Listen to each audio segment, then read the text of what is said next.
Bible एक वर्ष में। नमस्कार, आप सबका बाइबल एक वर्ष में स्वागत है। आप सब ने जो कदम उठाया है प्रभु के वचन सुनने के लिए, यह हमारे जीवन के अंधेरों को दूर करेंगे और हमें प्रभु के प्रकाश में चलाएंगे। आज हम प्रेरित चरित्र का अध्याय 16, एस्टर के ग्रंथ का अध्याय 8, दूसरे इतिहास ग्रंथ का अध्याय 33 और स्रोत ग्रंथ का स्रोत 4 सुनेंगे। प्रभु का वचन सुनने से पहले आइए हम ईश्वर से प्रार्थना करें। हे प्रभु, हम आपका वचन सुनने वाले हैं। हमारे मन की आंखें खोलें और हमें आध्यात्मिक प्रज्ञा दें ताकि हम आपको जान सकें और आपके वचन के अनुसार अपना जीवन जिएं। यह हम मांगते हैं आपसे प्रभु यीशु के नाम, आमेन। प्रेरित चरित्र अध्याय 16। इसके बाद वह दिरबे और लिस्ट्रा पहुंचा। वहां तिमोथी नामक एक शिष्य था जो ईसाई यहूदी माता तथा यूनानी पिता का पुत्र था। लिस्ट्रा और इकोनियम के भाइयों में उसका अच्छा नाम था। पौलुस चाहता था कि वह यात्रा में उसका साथी बने। उस प्रदेश में रहने वाले यहूदियों के कारण उसने तिमोथी का खतना कराया, क्योंकि सब जानते थे कि उसका पिता यूनानी है। वे नगर नगर जाकर यरूशलेम में प्रेरितों तथा अध्यक्षों द्वारा किए हुए निर्णय सुनाते तथा उनके पालन का आदेश देते थे। इस प्रकार कलीसियाओं का विश्वास दृढ़ होता जा रहा था और उनकी संख्या दिन दिन बढ़ रही थी। एशिया माइनर का द्वारा जब पवित्र आत्मा ने उन्हें एशिया में वचन का प्रचार करने से मना किया तो उन्होंने फुर्गिया तथा गलातिया का द्वारा किया। मुसिया की सीमांतों पर पहुंचकर बुदनिया जाने की तैयारी कर रहे थे कि ईसा के आत्मा ने उन्हें अनुमति नहीं दी, इसलिए वह मुसिया पार कर त्रोआस आए। वहां पौलुस ने रात को एक दिव्य दर्शन देखा। एक मकदूनी उसके सामने खड़ा होकर अनुरोध कर रहा था, आप समुद्र पार कर मकदूनिया आइए और हमारी सहायता कीजिए। इस दर्शन के बाद हमने यह समझकर तुरंत मकदूनिया जाने का प्रयत्न किया कि ईश्वर ने वहां सुसमाचार का प्रचार करने के लिए हमें बुलाया है। फिलिपी में पौलुस का आगमन। त्रोआस से चलकर हम नाव पर सीधे समुद्रा के दूसरे दिन नोआपोलिस और वहां से फिलिपी पहुंचे। फिलिपी मकदूनिया प्रांत का मुख्य नगर और रोमन उपनिवेश है। हम कुछ दिन वहां रहे। विश्राम के दिन हम यह समझकर शहर के बाहर नदी के तट आए कि वहां कोई प्रार्थना गृह होगा। हम बैठ गए और वहां एकत्र स्त्रियों से बातचीत करते रहे। सुनने वाली महिलाओं में एक का नाम लुदिया था और वह थुआतिरा नगर की रहने वाली थी। वह बैगनी कपड़ों का व्यापार करती और ईश्वर पर श्रद्धा रखती थी। प्रभु ने उसके हृदय का द्वार खोल दिया और उसने पौलुस की शिक्षा स्वीकार कर ली। सब परिवार बपतिस्मा ग्रहण करने के बाद लुदिया ने हमसे यह अनुरोध किया, आप लोगों ने माना है कि मैं सचमुच प्रभु में विश्वास करती हूँ, तो आइए मेरे यहाँ ठहरिए। और उसने इसके लिए बहुत आग्रह किया। पौलुस और सिलस की गिरफ्तारी। हम किसी दिन प्रार्थना गृह जा रहे थे कि एक कम उम्र वाली दासी से हमारी भेंट हो गई। वह एक भविष्य वक्ता अबदूत के वश में थी और भविष्य बता बताकर अपने मालिकों के लिए बहुत कमाती थी। वह पौलुस और हम लोगों के पीछे पीछे चलकर चिल्लाती रहती थी, ये लोग सर्वोच्च ईश्वर के सेवक हैं और आप लोगों को मुक्ति का मार्ग बताते हैं। वह बहुत दिनों तक ऐसा ही करती रही। अंत में पौलुस तंग आ गया और उसने मुड़कर उस आत्मा से कहा, मैं तुझे ईसा मसीह के नाम पर इससे निकल जाने का आदेश देता हूँ। और वह उसी क्षण उससे निकल गया। जब उसके मालिकों ने देखा कि उसकी आमदनी की आशा चली गई है तो वह पौलुस तथा सिलास को पकड़कर चौक में अधिकारियों के पास खींच ले गए।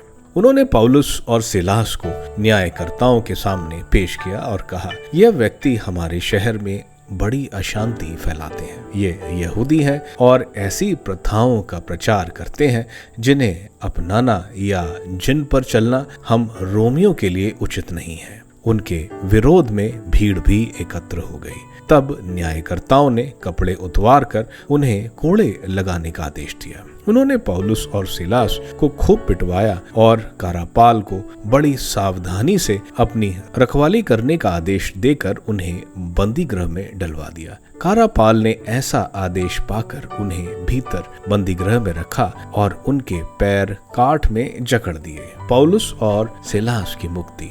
आधी रात के समय जब पौलुस तथा सिलास प्रार्थना करते हुए ईश्वर की स्तुति गा रहे थे और कैदी उन्हें सुन रहे थे, तो एकाएक इतना भारी भूकंप हुआ कि बंदी गृह की नींव हिल गई। उसी क्षण सब द्वार खुल गए और सब कैदियों की बेड़ियां ढीली पड़ गईं। कारापाल जाग उठा और बंदी गृह के द्वार खुले देखकर समझ गया कि कैदी भाग गए हैं, इसलिए उसने तलवार खींचकर आत्महत्या करनी चाहिए। किंतु पौलुस ने ऊंचे स्वर से पुकार कर कहा, अपनी हानि मत कीजिए, हम सब यही हैं। तब कारापाल चिराग मांगकर भीतर दौड़ा और कांपते हुए पौलुस तथा सिलास के चरणों पर गिर पड़ा। उसने उन्हें बाहर ले जाकर कहा, सज्जनों, मुक्ति प्राप्त करने के लिए मुझे क्या करना चाहिए?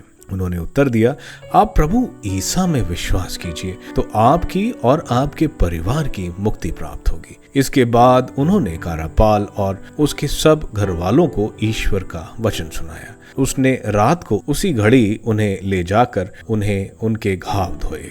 इसके तुरंत बाद उसने और उसके सारे परिवार ने बपतिस्मा ग्रहण किया। तब उसने पौलुस और सिलास को अपने यहाँ ले जाकर भोजन करवाया और अपने सारे परिवार के साथ आनंद मनाया, क्योंकि उन्होंने ईश्वर में विश्वास किया था। दिन हो जाने पर न्यायकर्ताओं ने परिचरों द्वारा कहला भेजा कि उन व्यक्तियों को छोड़ दो। कारापाल ने पौलुस को यह संदेश सुनाया, न्यायकर्ताओं ने कहला भेजा है कि आप लोगों को छोड़ दिया जाए।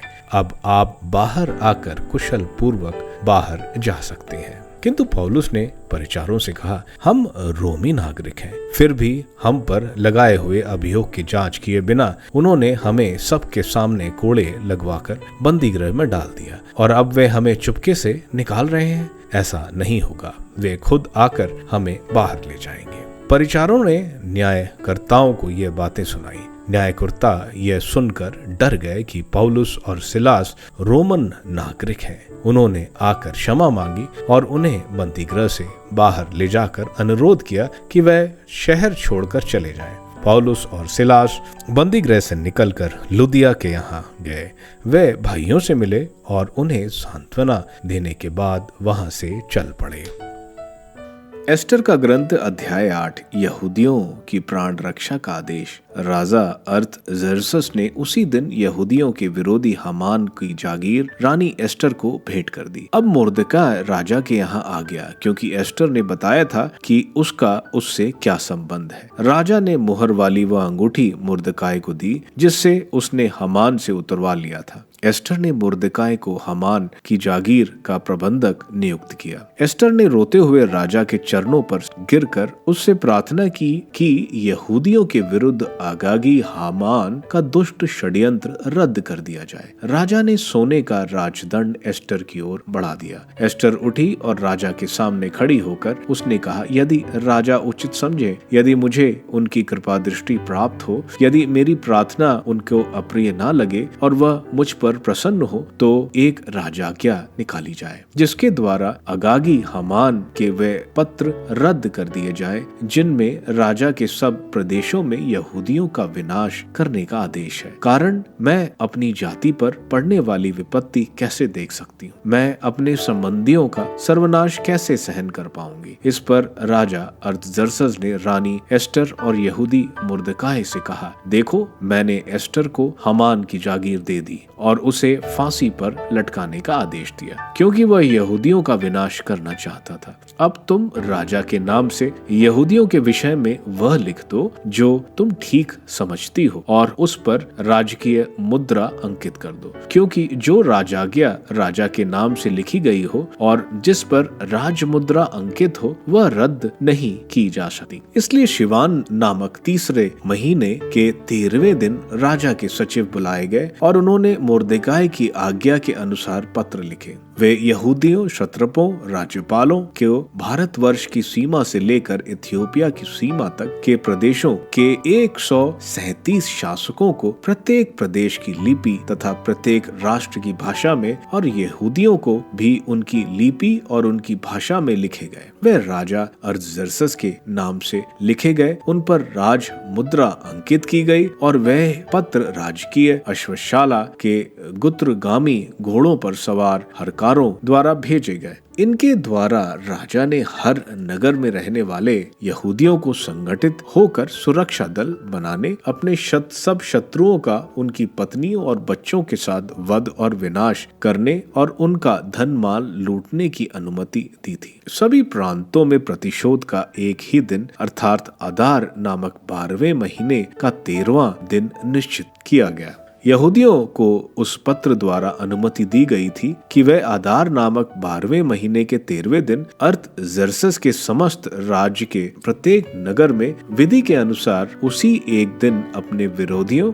और शत्रुओं के साथ जो करना चाहे कर सकते हैं। उस पत्र की प्रतिलिपि इस प्रकार है। महाराजा अर्तजेर्सस की ओर से भारतवर्ष की सीमा से लेकर इथियोपिया की सीमा तक के 147 क्षत्रपों और अपने अधीन रहने वाले सब लोगों को नमस्कार। बहुत से लोग ऐसे हैं जो राजाओं द्वारा अपने को प्रदत्त उपकार और सम्मान के कारण अहंकारी बन गए हैं। वे न केवल हमारी प्रजा को हानि पहुंचाना चाहते वरन जिनसे सम्मान मिला उनके विरुद्ध षड्यंत्र रचते हैं। वे मानव समाज से कृतज्ञता की भावना को ही निर्मूल नहीं करते बल्कि मूर्ख मनुष्यों की झूठी प्रशंसाओं से घमंडी बनकर यह सोचने लगते हैं कि वे सर्वज्ञ ईश्वर के दंड से बच सकेंगे जो बुराई से घृणा करता है। बहुत से शासक प्राय निर्दोष रक्त बहाने के दोषी बने और अपरिहार्य विपत्तियों में फंस गए क्योंकि उन्होंने अपने द्वारा उच्च पदों पर नियुक्त उन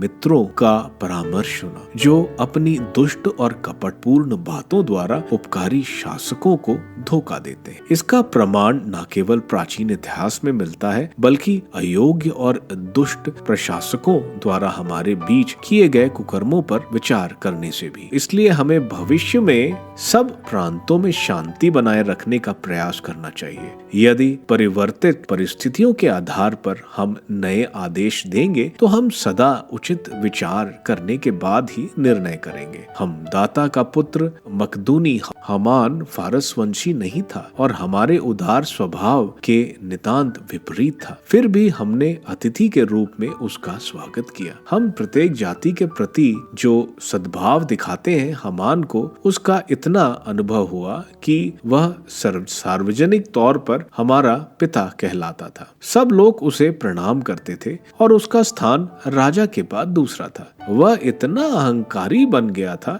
कि उसने हमको राज्य और जीवन से वंचित करने को प्रयास किया। उसने हमारे प्राण रक्षक एवं स्थायी उपकारी मुर्देकाय, हमारी निर्दोष महारानी एस्टर और उनकी समस्त जाति की हत्या करने का कपटपूर्ण और गूढ़ षड्यंत्र रचा था। वह सोचता था कि उसकी मृत्यु के बाद हमारा कोई सहायक नहीं रहेगा और वह फरीसियों का राजा मकदूनिया के हाथ देगा। लेकिन वह दुष्ट जिन यहूदियों का विनाश करना चाहता था उनमें हमने कोई दोष नहीं पाया। उल्टे वे न्याय संगत विधि निषेधों का पालन करते थे और उस सर्वोच्च महिमा में जीवंत ईश्वर के पुत्र हैं जो हमारे और हमारे पूर्वजों के कल्याण के लिए हमारे राज्य का संचालन करता आ रहा है। इसलिए आप लोग हमदाता के पुत्र हामान द्वारा भेजे पत्र पर ध्यान नहीं देंगे क्योंकि उस पत्र का लेखक अपने समस्त परिवार के साथ इस नगर सूसा के फाटक के सामने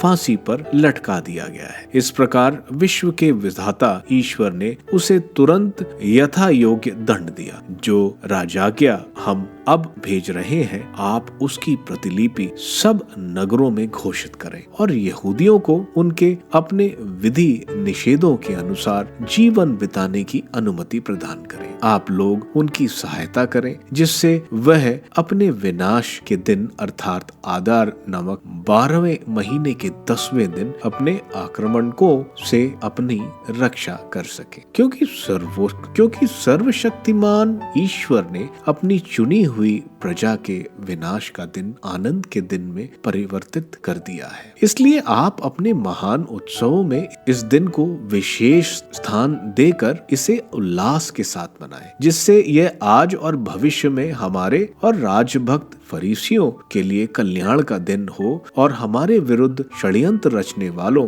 के लिए विनाश का स्मृति दिवस। ऐसे हर एक नगर और प्रांत का जो इस उत्सव में सम्मिलित नहीं होना चाहेगा, तलवार और आग द्वारा निर्दयता से विनाश किया जाए और वह इस प्रकार मिटा दिया जाए कि वहां न केवल मनुष्य नहीं जाए बल्कि जानवर और पक्षी भी उसे घृणित समझकर त्याग दें। पत्र की प्रतिलिपि प्रत्येक प्रदेश में राजाज्ञा के रूप में घोषित करने का आदेश था, जिससे सभी लोग जान जाए कि यहूदी उस दिन अपने शत्रुओं से प्रतिशोध लेने के लिए तैयार रहे। दूतगामी हरकारे समाचार लेकर चल पड़े और सूसा में राजाज्ञा की घोषणा हुई। मोर्दकिया नीले और सफेद राजसीय वस्त्र पहनकर सिर पर बड़ा स्वर्ण मुकुट धारण किए और बैगनी छलटी की चादर ओढ़े राजा से मिलकर महल के बाहर निकला। सूसा के लोग उल्लासित होकर आनंद मनाते थे। यहूदियों पर नई ज्योति का उदय हुआ, आनंद, सम्मान और जयकार का।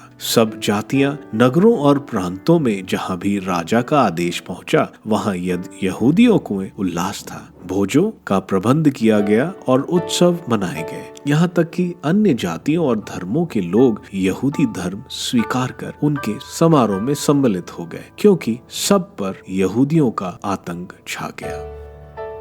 दूसरा इतिहास ग्रंथ अध्याय 33। अपने पिता के मार्ग से मनासे की विमुखता। जब मनासे राजा बना तो वह 12 वर्ष का था। उसने यरूशलेम में 55 वर्ष शासन किया। उसने वही किया जो प्रभु की दृष्टि में बुरा है। उसने उन राष्ट्रों के घृणित रीति रिवाजों का अनुसरण किया जिन्हें प्रभु ने इजरायलियों के सामने से भगा दिया था। उसने उन पहाड़ी पूजा स्थानों को फिर से बनवाया जिन्हें उसके पिता हिजकिय्याह ने तोड़वा दिया था। उसने बाल देव की वेदियां और अशेरा देवी की खूंटे बनवाए। उसने आकाश के नक्षत्रों को दंडवत किया और उनकी उपासना की। उसने उसी प्रभु के मंदिर में वेदियां बनवाई जिसके विषय में प्रभु ने कहा था, मैं यरूशलेम में अपना नाम सदा के लिए प्रतिष्ठित करूंगा। उसने प्रभु के मंदिर के दोनों प्रांगणों में नक्षत्रों की वेदियां बनवाई। उसने बेन हिनोम की घाटी में अपने पुत्रों की होम बलि चढ़ाई। वह अभिचार और जादू टोना करता और भूत प्रेत साधने वालों तथा सगुन विचारने वालों से संबंध रखता था। वह वही करता था जो प्रभु की दृष्टि में बुरा है और उसने प्रभु का क्रोध भड़काया। उसने देव मूर्ति बनवाकर उसे प्रभु के उस मंदिर में रखवाया जिसके विषय में प्रभु ने दाऊद और उसके पुत्र सुलेमान से कहा था, इस मंदिर में और यरूशलेम में जिसे मैंने इज़राइल के सभी वंशजों में से चुन लिया है, मैं अपना नाम सदा के लिए प्रतिष्ठित करूंगा।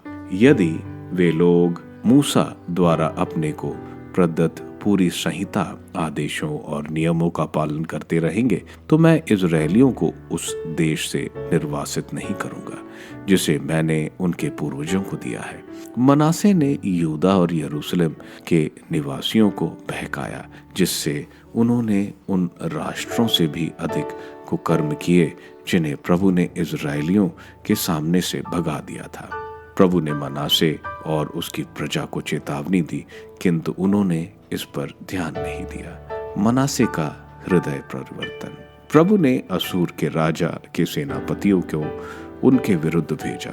उन्होंने मनासे को बंदी बनाया, उसकी नाक में नकेल लगाई और उसे कांसे की 2 बेड़ियों से बांधकर बाबुल भेज दिया। जब वह इस प्रकार विपत्ति में पड़ गया तो उसने प्रभु अपने ईश्वर का क्रोध शांत किया और दीनता पूर्वक अपने पूर्वजों के ईश्वर से प्रार्थना की। प्रभु को तरस आया, उसने उसकी प्रार्थना सुनी और उसे यरूशलेम ले आकर उसका राज्य लौटाया। तब मनासे जान गया कि प्रभु ही ईश्वर है। बाद में उसने घाटी में दाऊद नगर के बाहर एक दीवार बनवाई जो गिहोन के पश्चिम से होते हुए ओफोल को घेरते हुए मृत्सय द्वार तक पहुंचती थी। उसने वह दीवार बहुत ऊंची बनवाई। उसने यूदा के सब किलाबंद नगरों में सेनापतियों को नियुक्त किया। उसने प्रभु के मंदिर से पराये देवताओं और देव मूर्तियों को हटाया और उन वेदियों को यरूशलेम के बाहर फेंक दिया जिन्हें उसने प्रभु के मंदिर की पहाड़ी पर और यरूशलेम में बनाया था। उसने प्रभु की वेदी फिर से स्थापित की, उस पर शांति और धन्यवाद की बलियां चढ़ाई और यहूदा का आदेश दिया कि प्रभु इज़राइल के ईश्वर की उपासना करें। फिर भी लोग पहाड़ी पूजा स्थानों पर बलियां चढ़ाते थे, किंतु वे प्रभु अपने ईश्वर के आदर में ऐसा करते थे।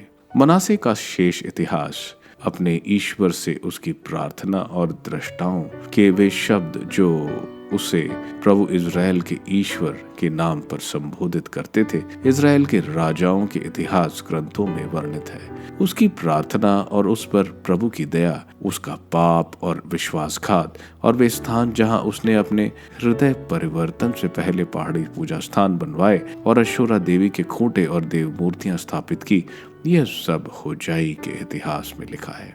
मनासे अपने पितरों से जा मिला और अपने महल में दफनाया गया। उसका पुत्र आमोन उसकी जगह राजा बना। आमोन का शासन, जब आमोन राजा बना तो वह 22 वर्ष का था। उसने यरूशलेम में 2 वर्ष शासन किया। उसने अपने पिता मनासे की तरह वही किया जो प्रभु की दृष्टि में बुरा है। आमोन ने अपने पिता द्वारा निर्मित सब देव मूर्तियों को बलिदान चढ़ाई और उनकी उपासना की, किंतु वह अपने पिता मनासे की तरह प्रभु के सामने दीन नहीं बना, बल्कि वह कुकर्म करता रहा। उसके सेवकों ने उसके विरुद्ध षड्यंत्र रचा और उसे उसके महल में ही मार डाला। फिर देश की जनता ने उन सबको मार डाला जिन्होंने राजा आमोन के विरुद्ध षड्यंत्र रचा था, और इसके बाद उसने उसके स्थान पर उसके पुत्र योशिया को राजा बनाया। स्तोत्र ग्रंथ स्रोत 4। संध्या वंदना। संगीत निर्देशक के लिए तार वाद्यों पर एक स्रोत दाऊद का। ईश्वर मेरे रक्षक, मेरी पुकार का उत्तर दे। तूने मुझे सदा संकट से उबारा है। मुझ पर दया कर और मेरी प्रार्थना सुन। मनुष्यों, कब तक अंधे बने रहोगे? कब तक मोह में पड़कर असत्य की खोज करते रहोगे? समझ लो, प्रभु अपने भक्त के लिए अपूर्व कार्य करता है। वह सदा मेरी प्रार्थना सुनता है। प्रभु पर श्रद्धा रखो, पाप से दूर रहो, शैया पर मौन होकर ध्यान करो। प्रभु को योग्य बलिदान चढ़ाओ और उस पर भरोसा रखो। कितने ही लोग कहते हैं, हमें सुख शांति कहाँ से मिलेगी? प्रभु, हम पर दया दृष्टि कर। जो आनंद तू मुझे प्रदान करता है वह उस आनंद से गहरा है जो लोगों को अंगूर और गेहूं की अच्छी फसल से मिलता है। प्रभु, मैं लेटते ही सो जाता हूं क्योंकि तू ही मुझे सुरक्षित रखता है। प्रेरित चरित्र के अध्याय 16 में संत पौलुस लिस्ट्रिया और डर्बी आए। डर्बी में उन्होंने टिमोटी को अपना शिष्य बनाया। सेंट टिमोटी को उन्होंने सर्कमसिशन खतना कराया क्योंकि उनके पिता ग्रीक थे और माता ज्यू। इस वजह से सेंट टिमोटी को ये लोग ज्यू यहूदी मानते थे। यहूदी होने के बावजूद सेंट तिमोती ने खतना नहीं कराया था। संत पौलुस उनका खतना करवाते हैं सिर्फ इसलिए कि यहूदी समुदाय उनको स्वीकारे। हालांकि यरूशलेम के प्रेरितों द्वारा की गए आदेशों अनुसार खतना करने की कोई ज़रूरत नहीं। जब यरूशलेम द्वारा दिए आदेश बाकी अन्य जातियां सुनती हैं, वे काफ़ी खुश होती हैं और कलीसिया में एक उत्साह था। इसके बाद संत पौलुस परगिया गलेशिया होकर एशिया नहीं गए। पवित्र आत्मा उनका वहां जाने से रोक रहे थे, जबकि सेंट पौलुस वहां जाना चाहते थे। वे बिथनिया जाना चाहते थे, लेकिन प्रभु यीशु की आत्मा उनको वहां जाने नहीं देती। उनको स्वप्न में एक आदमी मैसेडोनिया आने को कह रहा था। हम देखते हैं संत पौलुस की प्रचार यात्रा पर पवित्र आत्मा के द्वारा कंट्रोल की जा रही थी। संत पौलुस जब यूरोप में आ गए थे, वे फिलिपी पहुंचे, जहां एक स्त्री लैडिया जो अमीर थी और विधवा थी, उसने प्रभु को स्वीकार किया और उसका पूरा परिवार बच्चों समेत क्रिस्तीय बने। फिलिपी में ही उनको एक लड़की पीछा करती थी, जो दुष्ट आत्मा जो लोगों को भविष्य बताता था। इस वजह से उस लड़की के मालिक काफ़ी पैसा कमा रहे थे। जब ये लड़की संत पौलुस को बार बार उनके पीछे जाती और उनको सर्वोच्च ईश्वर के दास बोलती, तो संत पौलुस ने यीशु के नाम पर इस दुष्ट आत्मा को निकाला। इस पर उस इलाके के लोग उनके खिलाफ हुए और मजिस्ट्रेट उनको कोड़े लगाकर उनको कैद में डाल देते हैं। हम देखते हैं जब संत पौल और सिला मध्य रात्रि में ईश्वर की आराधना करते हैं तो जेल में भारी भूकंप आता है, सारे द्वार खुल जाते हैं। यह देखकर जेलर अपने आप को मारने जाता है कि सारे कैदी भाग गए हैं, और कैदी अगर किसी कैद से भागते हैं तो उस जेलर को मृत्यु की सजा मिलती है। यहाँ संत पौलुस बोलते हैं कि वे भागे नहीं हैं और वे अपनी जान ना लें। इस पर जेलर एक सवाल उनसे पूछता है कि मैं क्या करूं कि मैं बचाया जाऊं। संत पौलुस बहुत अच्छा जवाब देते हैं और कहते हैं कि प्रभु यीशु में विश्वास करो, तुम और तुम्हारा परिवार बचाया जाएगा। पूरा परिवार बपतिस्मा स्वीकार करता है और खुश होते हैं। वहीं सवेरे मजिस्ट्रेट उनको छोड़ने के लिए पुलिस भेजता है, लेकिन संत पौलुस उनके वहां से जाने से मना कर देते हैं कि उन्होंने रोमन नागरिक को बिना ट्रायल के मारा। उस वक्त का कानून था कि कोई रोमन सिटीजन को बिना ट्रायल नहीं मार सकता। मजिस्ट्रेट डर जाते हैं और आकर उनको जाने को बोलते हैं। एस्टर के ग्रंथ के अध्याय 8 में हम देखते हैं मोर्देकाई को हामान की संपत्ति मिल गई है। एस्टर के अनुरोध करने पर राजा एस्टर को बोलते हैं कि तुम जो भी फरमान निकालना चाहती है वो निकालो। नया फरमान निकलता है कि यहूदियों को अपनी सुरक्षा, अपने दुश्मनों के विरुद्ध कार्रवाई कर सकते और अपनी संहिता का पालन कर सकते। यह फरमान पूरे राज्य में फैला दिया जाता है। दूसरे इतिहास ग्रंथ के अध्याय 33 में हम मनेसा राजा को यूदा का राजा बनते देखते हैं। यह दुष्ट राजा था और जितने घृणित कार्य थे उसने ये सब किए। इस वजह से ईश्वर ने असीरिया का राजा को उसको बंदी बनाकर ले जाते हैं। बंदी घर में वो प्रभु को विनम्रता से पूजा करता है, तो ईश्वर मनेसा को वापस यरूशलेम लाते हैं और यूदा का राजा बनाते हैं। इसके बाद उसने सारी बलिवेदियां जो उसने बनाई थी वो सारी तोड़ी। मनेसा की मृत्यु के बाद आमोन राजा बनता है, जो भी दुष्ट राजा था। उसने भी सारे घृणित कार्य ईश्वर के खिलाफ किए। आमोन को इसके दरबार के लोग ही मार देते हैं, लेकिन लोग इन दरबारियों को मार देते हैं। योशाया जुदा का इसके बाद राजा बनता है। स्रोत ग्रंथ के स्रोत 4 हमें एक विलाप और ईश्वर पर भरोसा दिखलाता है। स्रोतकार गलत आरोपों के खिलाफ ईश्वर को बोल रहा है कि जो इसके दुश्मनों ने किया है, लेकिन स्रोतकार को ईश्वर पर पूरा भरोसा है। आप सबको धन्यवाद ईश्वर के वचन सुनने के लिए। मैं आपसे विनती करता हूं कि आप बाइबल एक वर्ष में को दूसरों के साथ शेयर करें, क्योंकि प्रभु का वचन स्वयं प्रभु यीशु है। प्रभु को दूसरों को देने वालों को प्रभु की आशीष जरूर मिलेगी। मैं आप सबका बड़ी बेसब्री से कल इंतजार करूंगा। धन्यवाद।